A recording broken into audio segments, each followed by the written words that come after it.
আমরা কিভাবে বুঝবো যে আল্লাহ তাআলা আমাদেরকে ভালোবাসেন কিনা? আমরা সকলেই মুসলমান, আমরা সকলে মুমিন, সবসময় ট্রাই করি।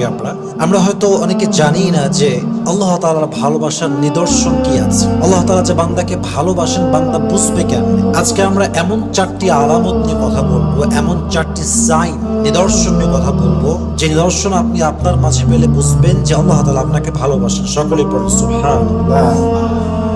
এমন 4টি আলামত যেটি পাওয়া গেলে আপনি বুঝবেন যে আল্লাহ সুবহানাহু ওয়া তাআলা লাভস ইউ মোর, আল্লাহ আপনাকে অনেক ভালোবাসেন। 4টি আলামত কি কি এবং আমাদের মাঝে আছে কিনা, উই উইল চেক ইট। বলেন সবাই ইনশাআল্লাহ।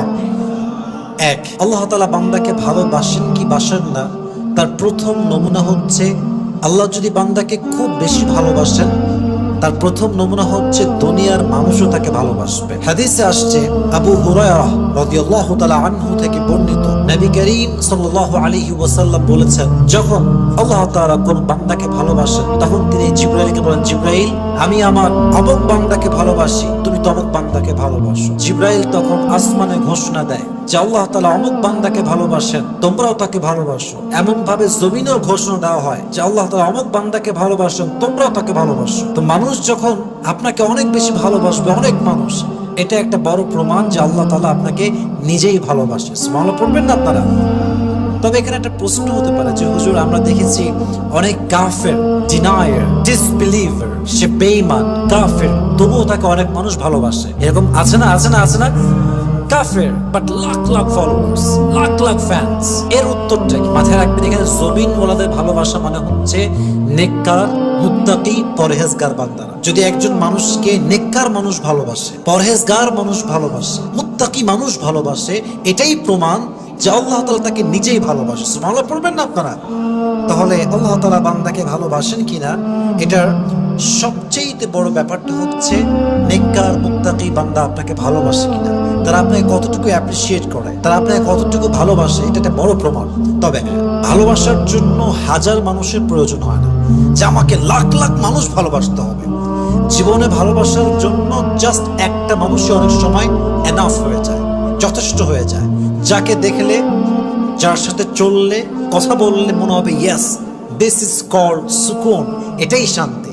এবং এটা যদি আপনার বউ হয়, মুত্তাকি হয়, নেককার হয়, পরহেজগার হয়, একটা বউ কোটি মানুষের সমান হবে, ঠিক কিনা বলেন?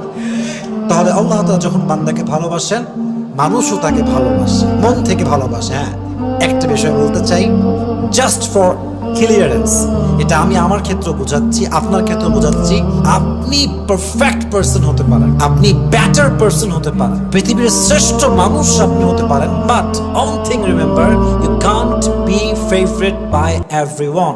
যত ভালো মানুষই হন না কেন, সবাই কিন্তু আপনাকে ভালোবাসবে, সবাই আপনাকে কখনোই ভালোবাসবে না। It's not possible in this world. দুনিয়াতে সম্ভবই না। যেখানে নবীর দুশমন ছিল, নবীর বদনামকারী ছিল, নবীর গীবতকারী ছিল, so who am I, who are you?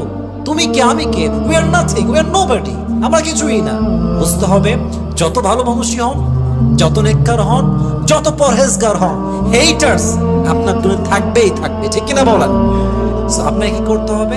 আপনি জাস্ট ভাববেন, আল্লাহ আমাকে ভালোবাসলেই হইল, আর কিছু নেককার, পরহেজগার মানুষ আমাকে ভালোবাসলেই দ্যাটস এনাফ, আর কিছু লাগবে না। সবার কাছে ভালো হতে হবে, সবাই আমাকে ভালোবাসতে হবে, নো প্লিজ, এটা নিয়ে ট্রাই করেন না। সবাই আপনাকে আজীবনও ভালোবাসবে না। অতএব যাকে আল্লাহ তাআলা ভালোবাসে, একটা বড় প্রমাণ হচ্ছে তাকে নেককার, পরহেজগার, আলেম, ওলামা, ভালো ভালো ব্যক্তি তাকে ভালোবাসবে। আল্লাহ আমাদের সবাইকে এই ব্যাপারে একটি বড় অর্জন করার তৌফিক দান।